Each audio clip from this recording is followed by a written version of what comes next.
Goeiedag en baie welkom by Insig, die program waar ons in diepte studie uit God se woord uit doen. Ons gaan voort met ons studie in die boek van Joshua en vandag gaan ons kyk na twee van die geloofshelde, Joshua en Caleb, en hoe hulle by die Here gestaan het en 'n voorbeeld was vir ander en ook 'n voorbeeld vir ons. Vandag saam met my in die ateljee om na hierdie twee geloofshelde te kyk, Renay Furstenberg, spreekdirekteur van Kompas Pastorale Bedieninge.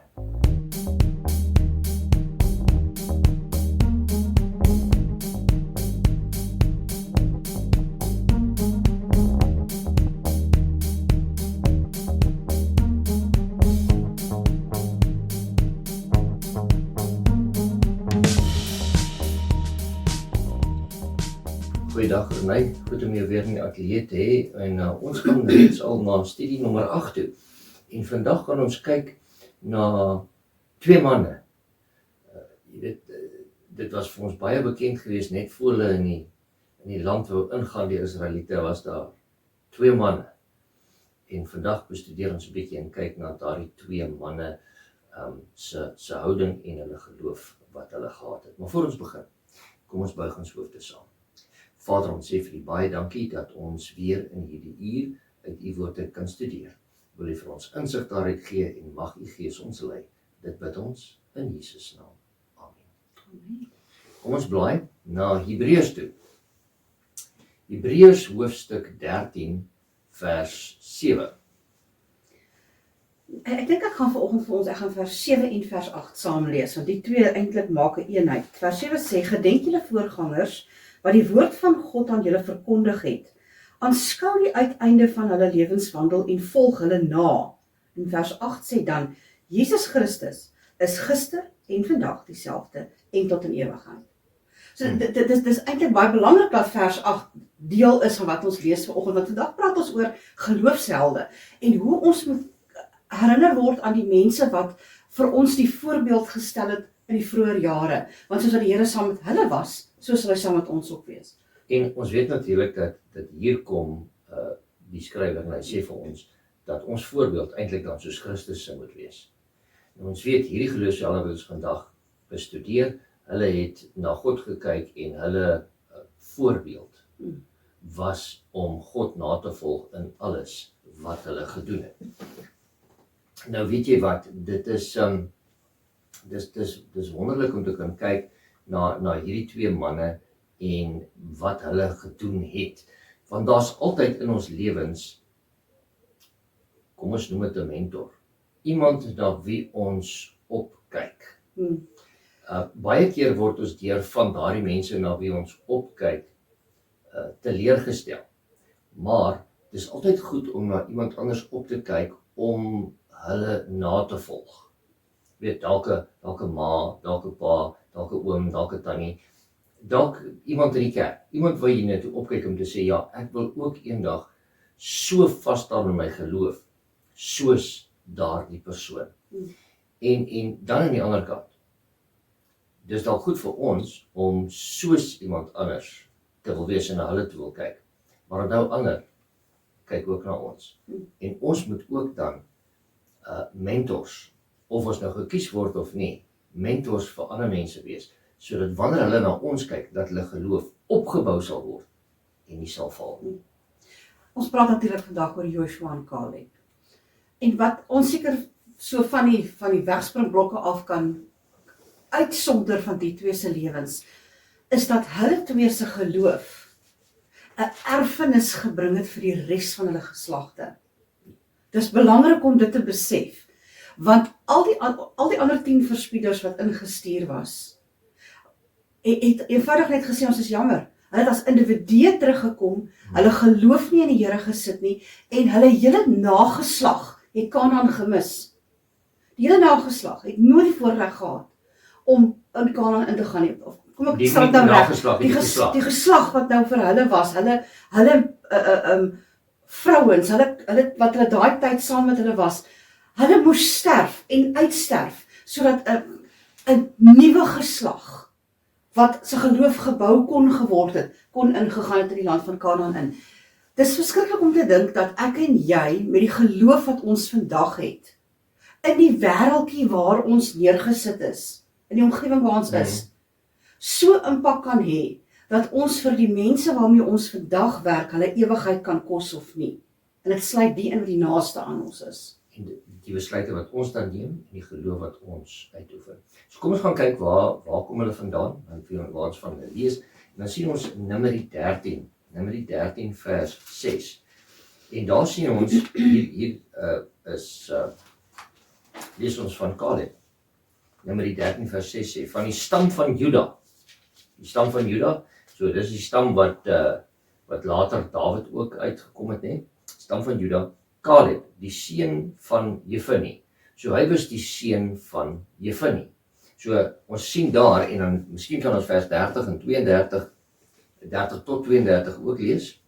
Toe het Caleb die volk stil gemaak teenoor Moses en gesê, laat ons gerus optrek en dit in besit neem, want ons kan dit sekerlik oorweldig, maar die manne wat saam met hom opgetrek het, het gesê, ons kan nie teen die volk optrek nie, hulle is sterker as ons. So het hulle dan slegte gerugte onder die kinders van Israel versprei oor die land wat hulle verken het en gesê, die land wat ons deurtrek het om dit te verken, is 'n land wat sy inwoners verteer, en al die mense wat ons daarin gesien het, is groot manne. Ons het daar ook die reuse gesien, die kinders van Enak, van die reuse afkomstig, en ons was so springkane in ons oë, en so was ons ook in hulle oë. Met ander woorde, hier kry ons die verskil tussen wat Caleb gesê het, en hy is die eerste een wat gespreek het. Onthou, daar was 12 verspieders gewees, hy en Joshua het gegaan, en hulle het teruggekom, en hulle het 'n goeie verslag gebring. So hier sien ons, was dit wat die ander 10 manne gesê het, was dit vals inligting? Nee, dit was eintlik ware inligting wat hulle gesê het. Ons is daar, en dis nou wel 'n slegte gerug, maar hulle het gesê, hierdie mense is reuse. Maar dit is 'n verslag sonder geloof. Ja, maar en dis hoekom ek sê, daar was waarheid in, maar dit was nie om geloof in die Here te sit nie. En onthou, hierdie mense was nou die mense wat nou al van Egipte af uit is, deur die Rooi See, hulle deur die wonderwerke gegaan, hulle is nou op pad op die rand van Kanaan, en as gevolg van dit stuur die Here die hele volk terug. So met ander woorde, ons moet besef, hulle het genoeg voorbeelde gehad van die krag van God om hulle te lei, en hulle het nie beoefen nie. Maar Caleb en Joshua het gesê, kom ons bly by die Here, ons het gesien hoe het ons gelei in die verlede, ons het vertroue dat hy ook hierdie land in ons hande kan gee. Ja. So dit is baie belangrik. Kom ons kyk gou Joshua hoofstuk 14. Joshua hoofstuk 14, vers 6 en dan ook vers 14. Toe die kinders van Joshua nader kom na Joshua en toe die kinders van Juda nader gekom na Joshua, Gilgal en Caleb, die seun van Jefune, die Kenesiet, het vir hom gesê, u weet die woord wat die Here met Moses, die man van God, in Kades Barnea gespreek het, met betrekking tot my en met betrekking tot u. En dan ook vers 14. Daarom het Hebron die erfdeel geword van Caleb, die seun van Jefune, die Kenesiet, tot vandag toe, omdat hy getrou gevolg het om die Here, die God van Israel te volg. En hier sien ons nou, met ander woorde, hier kom hulle het geveg. Onthou, hulle is die enigste 2 manne van hulle ouderdom wat deurgegaan het. Caleb het nie op 'n stadium gesê, manne, ek is nou oud, ek is moeg, gaan beklei julle, gaan verower julle die land nie. Nadat die hele land verower is, het hy teruggekom en hy het, onthou hy was een van die 2, maar hy kom terug en hy bring nog steeds eer aan die leier wat God gekies het, wat Joshua was. En hy sê vir hom, onthou jy wat Moses gesê het? Hy het gesê, ek kan 'n stuk land kry. En toe kies hy vir hom 'n stuk land. So, dit is baie goed om te weet, dat hy eers, dis daai nederigheid wat hy gehad het. Kom ons gaan beklei eers, ons doen eers alles wat ons moet doen, en dan kom ons terug, en ons gaan dan terug na ons plek toe. En soos ons ook kyk na die plek wat hy gekies het, dit was nie een van die beste stede nie.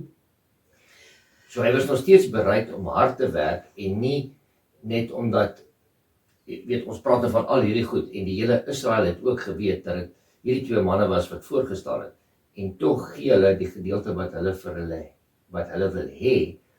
Ek wil amper sê, nie die gedeelte wat hulle toekom nie. Want hulle is mos eintlik kom hulle toe die beste van die land, maar hulle kies nie die beste van die Maar land. dit sê ook weer eens iets van hulle hele houding, hulle manier hoe hulle dink.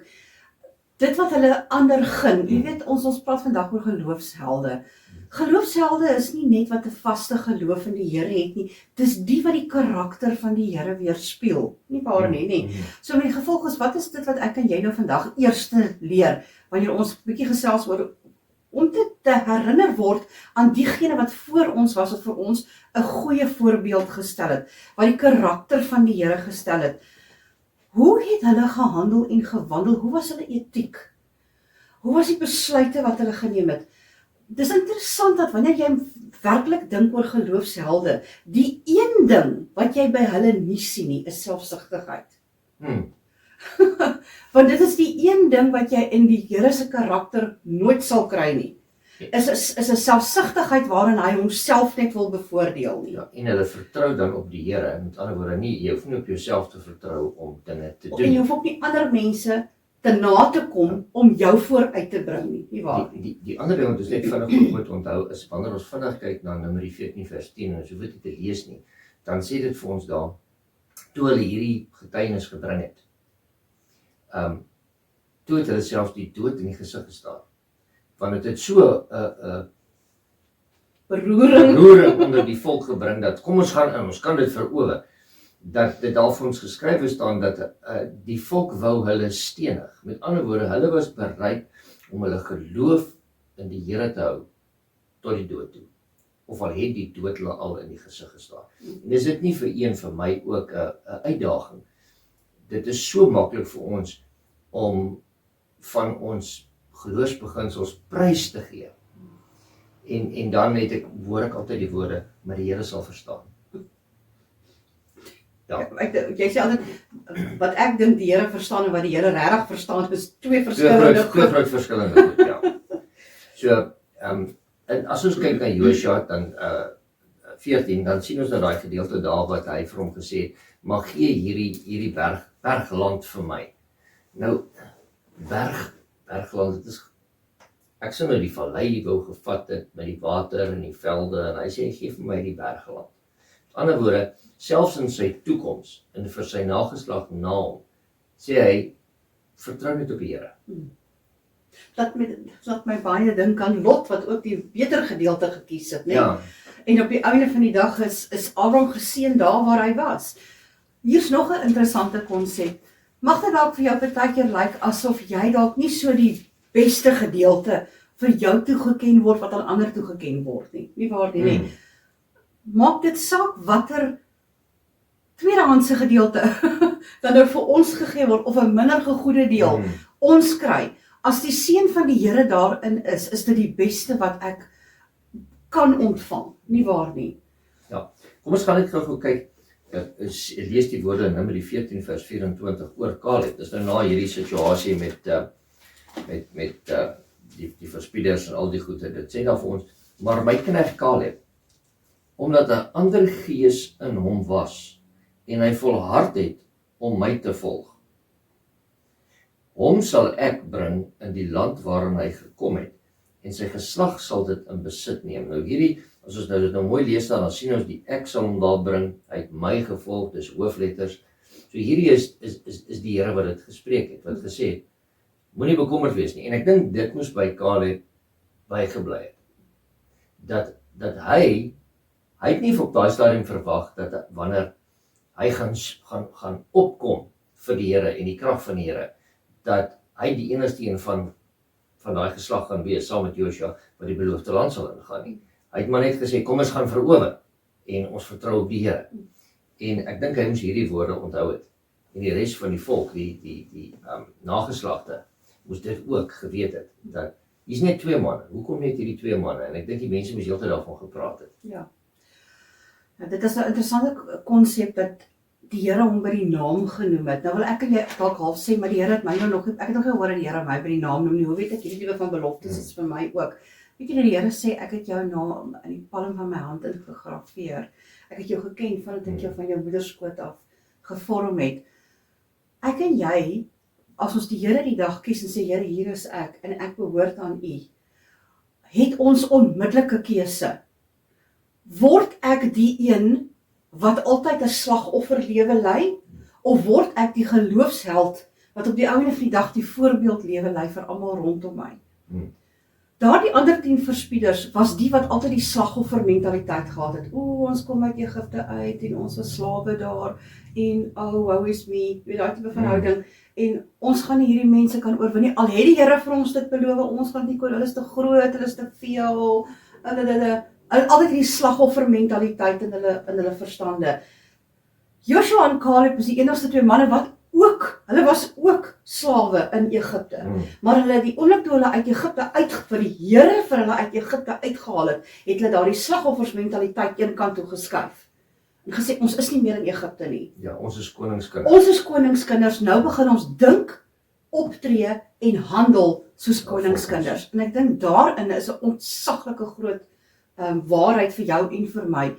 Want ons is so geneig om dit wat in ons verlede gebeur het, toe te laat om ons vir die res van die lewe, van ons res van ons bestaan te vorm. Ons bly slagoffers van ons verlede. Maar dit het gebeur en dit het gebeur en ek is nou so benadeel en ek is so benadeel. Nee, die dag wanneer jy die Here gekies het, is jy 'n koningskind. Ja. Handel, wandel en begin dink en begin beplan soos 'n koningskind.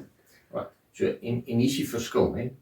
Onthou nou, ek haal gou aan in Numeri 32 vers 12, net die laaste weer en sê, want hulle het volhard om die Here te volg, praat van Caleb en Joshua.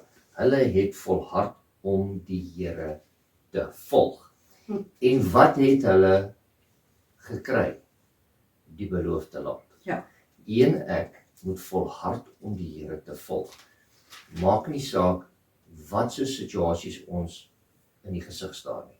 Ons moet die Here volg, want ek wil ook na die hemelse Kanaan gaan, om hom te gaan beerwe. Ja. Kom ons gaan verder, dan kyk ons, wat was hierdie mag van, die mag van 'n goeie voorbeeld? Om 'n goeie voorbeeld te hê, weet jy, mense kyk na jou en as hulle 'n goeie voorbeeld vir jou stel, dan maak dit ander mense ook positief. So ons kan daar kyk en dan blaai ons na Joshua hoofstuk 15 toe. Joshua hoofstuk 15. Ekskuus tog. Vers 16 tot 19, Joshua hoofstuk 15 vers 16 tot 19. En Caleb het gesê, hy wat Kiriat Sefer verslaan en dit inneem, aan hom sal ek my dogter Agsa as vrou gee. Daarop het Otniel, die seun van Kenas, die broer van Caleb, dit ingeneem, en hy het sy dogter Agsa vir hom as 'n vrou gegee. En toe sy aankom, het sy hom aangespoor om vir haar vader 'n stuk grond te vra, en toe sy van die esel afklim, sê Caleb vir haar, wat wil jy hê? En sy het gesê, gee my tog 'n geskenk, omdat u my na 'n dorre land versit, omdat u my waterfonteine gee. En toe gee vir haar die waterfontein in die hoogte en die fonteine in die laagte. So hier sien ons amper daai ding, ekskuus dat ek dit nou gaan sê, like father, like daughter. Nee, sy het volhard, maar sy het min of meer dieselfde vraag gevra as wat Caleb gevra het. Kan ek net 'n stukkie grond kry? En hier kom sy en sy vra ook 'n stukkie grond om haar te onderhou vir haar 10-1 vir haar getrouheid aan haar vader. Maar die ander ding wat ons ook daar moet sien is, ons sien daar vir Otniel. En as ons oorgaan en ons kyk na Rigters, dan lees ons ook verder van Otniel. Nou hy was dan die jonger broer van Caleb se seun. En onthou, hy het hierdie man gesien. Sy oom was vir hom 'n geloofsheld. En hy het hom nagevolg, want toe sê hy, die man wat hierdie stad gaan inneem, ek sal my dogter vir hom gee. En hier's 'n man wat opgestaan het en gesê, kom ons gaan veg. Nie van, ag nee, wat hier's baie ander vrouens wat ek kan kry nie. Jy weet, die situasie wat dan is nie, maar hy het opgestaan en die voorbeeld gevolg van Caleb. So kom ons kyk, Rigters 1 vers 13. Daarop het Otniel, die seun van Kenas, die jonger broer van Caleb, dit ingeneem en hy het sy dogter Aksa vir hom as vrou gegee. Met ander woorde, dis Dit hierdie een, bevestig. dis 'n bevestiging van daai ene. Right, so kom ons lees nou hoofstuk 3 vers 7 tot 11. En hier sien ons dat omdat hy die voorbeeld gevolg het en 'n voorbeeld gehad het van 'n godsman, kyk wat het nou gebeur met hom. En die kinders van Israel het gedoen wat verkeerd was in die oë van die Here en die Here hulle God vergeet en die Baals en die heilige boomstamme gedien. Daarom het die toorn van die Here teen Israel ontvlam en hy het hulle verkoop in die hand van Kusan Risataim, die koning van Mesopotamië. En die kinders van Israel het Kusan Risataim 8 jaar lank gedien. Maar toe die kinders van Israel die Here aanroep, het die Here 'n verlosser vir die kinders van Israel verwek, wat hulle verlos het, Otniel, die seun van Kenas, die jonger broer van Kaleb. So met ander woorde, hier sien ons in die verdere geskiedenis, onthou ons is nou in die rigters in, hulle het klaar die land ingeneem, en hier sien ons 'n man wat sê in die skaduwee van Kaleb groot geword het. En hier sien hy moeilikheid, en hy staan weer eens op, soos die vorige keer, staan hy op en hy sê, ek sal opstaan vir die Here, soos wat sy oom Kaleb gedoen het en opgestaan het vir die Here. So, moet nooit dink dat niemand anders jou raak sien nie. Dit wat ek doen gaan oor my lewe. Nee, mense kyk na jou. Ons weet dit dalk nie, maar hulle kyk na jou en hulle kyk na die voorbeeld wat jy stel en baie mense volg dit na sonder dat ons dit weet. Ja. En ek dink aan die kinders, want onthou hierdie was sy broer se seun wat na hom gekyk het en gesê het, maar my oom Kaleb het bly staan. En die Here het hom by die naam genoem vir die geloof wat hy gehad het. Dit het op hierdie kind 'n geweldige impak gehad. Ek glo natuurlik vas dat ons kinders se geloof word gevorm in 'n baie groot mate in die eerste 7 jaar van hulle lewe. Hulle hele konsep van etiek en hoe hulle optree word gevorm in daardie eerste jare. Dit is nie te sê dit kan verander in die later jare nie, maar dis waar jy jou fondasie gooi, dis waar jy jou gevestig moet word. Dis waar jy gevestig moet word. Hoe belangrik is dit dat 'n kind in daardie eerste 7 jaar nie in sy onmiddellike familie veral mense sien wat die Here aanbid nie. Mense sien wat vir die Here ongelooflik lief is en wat staan vir die Here nie. Dit is so hartseer om te dink dat ek sien soveel mense dat hulle kinders nie kerk te bring en hulle sê hulle het nie lus om met die stout kind in die kerk te sit nie.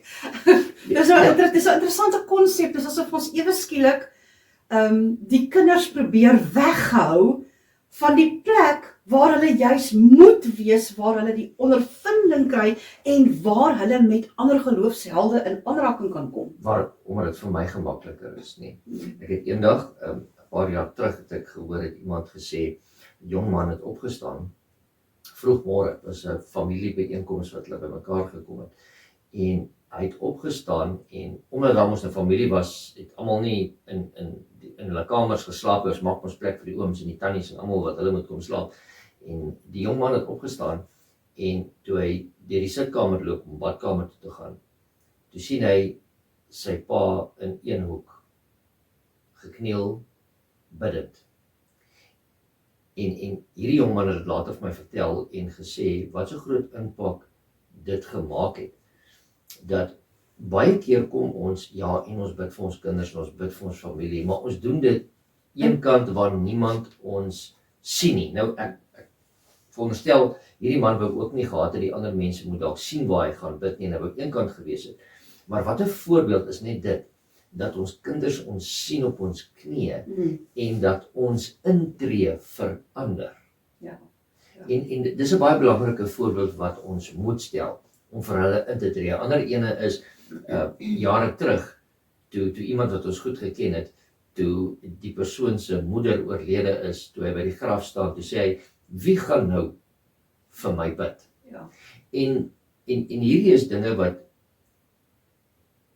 die ouer geslag voorbeelde moet stel vir die jonger geslag, sodat hulle die geloof kan sien en in daardie geloof kan verder wandel. Maar kom ons gaan kyk na Joshua. Ons het nou gekyk na Kaleb.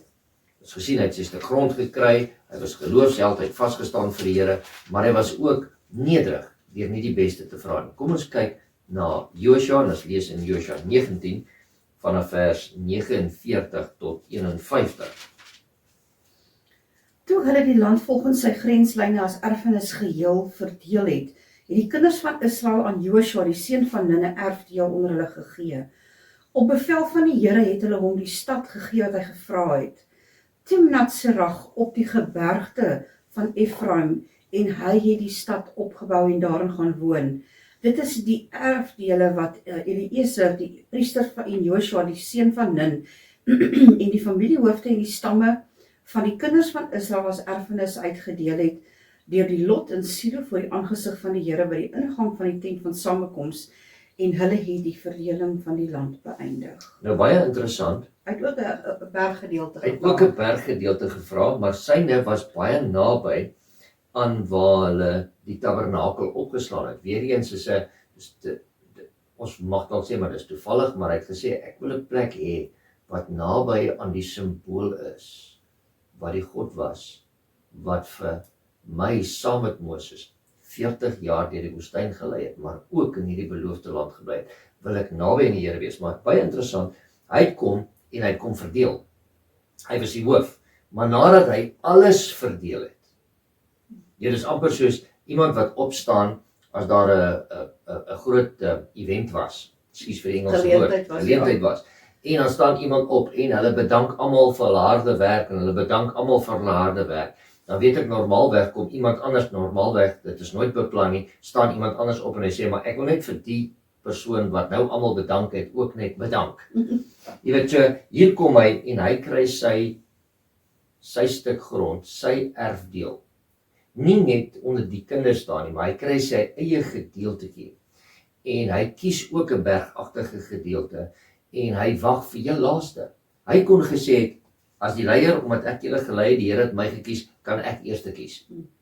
Ja, weer eens, gaan ons terug na Lot se kant toe. Ja. En die beste gedeelte gekies het, maar weer eens kies hy die gedeelte en hy sit sy vertroue in die Here en die keuse wat hy uitoefen is, omdat hy naby aan die Here wil wees.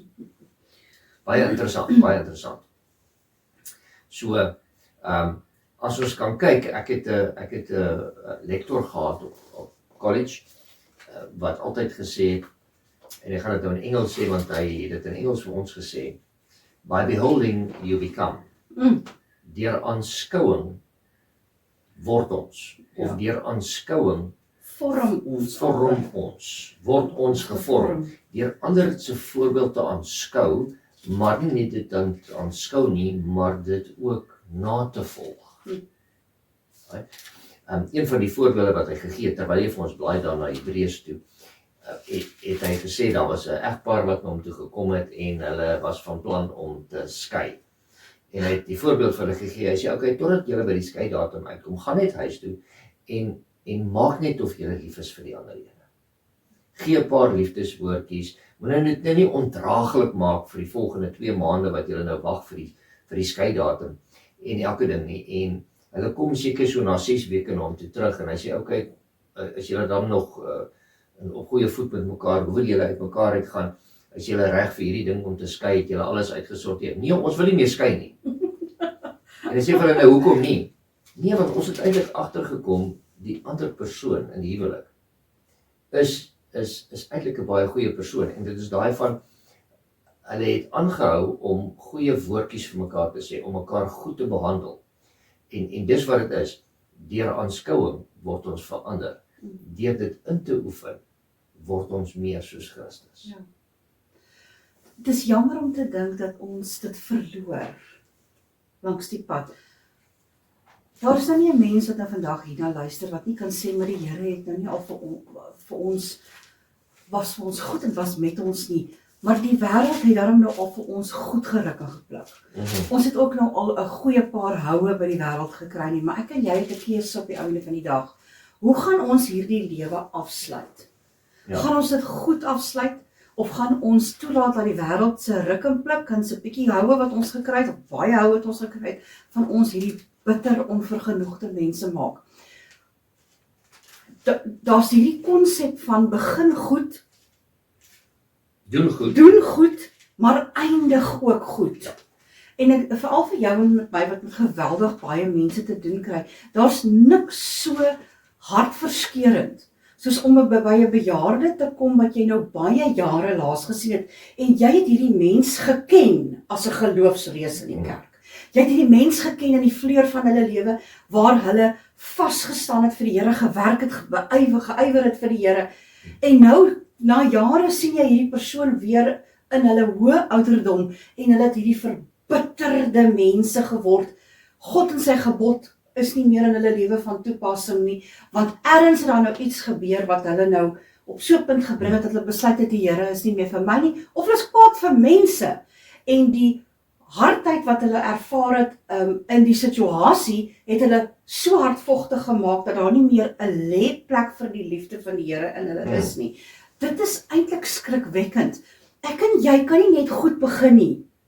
Ons moet deurgangs ons geloofslewe hou, dat ons goed eindig, soos Joshua en Caleb dit gedoen het. Ja, volhard regdeur tot die einde toe. Kom ons kyk gou wat sê Hebreërs 12 vers 1 en 2.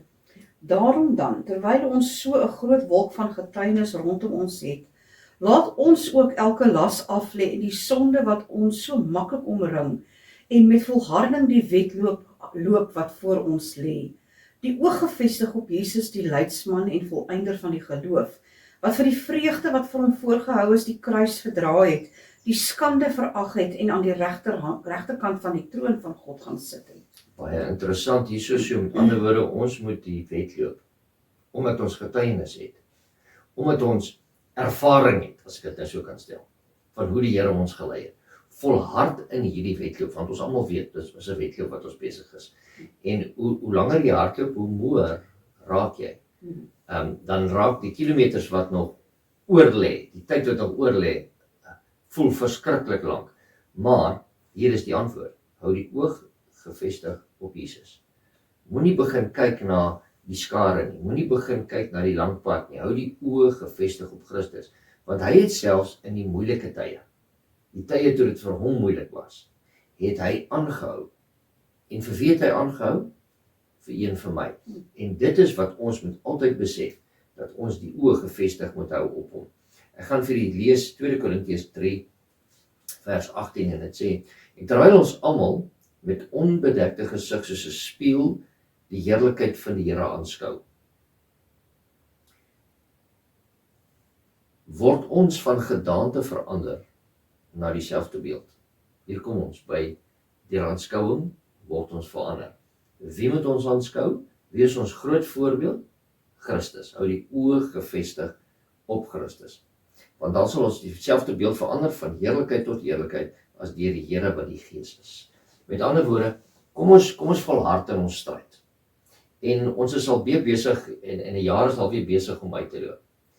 Hoe begin ons altyd 'n jaar met goeie moed en krag en sterkte? En dan, wat gebeur so hier van Maart, April se kant af, en hier in die middel van die jaar raak ons moeg, en hier is ons by September, Oktober kom, dan is ons gedaan, en dan ewe skielik, soos dit, as dit met u gaan soos by my, hier by November maand, dan begin ons weer 'n bietjie nuwe krag kry, al is ons moeg, want ons weet, die einde van die jaar is op hande, ons gaan weer die familie sien, ons gaan weer op vakansie gaan, en met daai selfde voorbeeld, kom ons stap ons geloofslewe saam. Hoe nader ons aan die Here beweeg, hoe nader ons aan die koms van die Here beweeg, kom ons kry nuwe moed, nuwe sterkte, hou jou oë gefestig, begin goed, hou goed aan, eindig goed.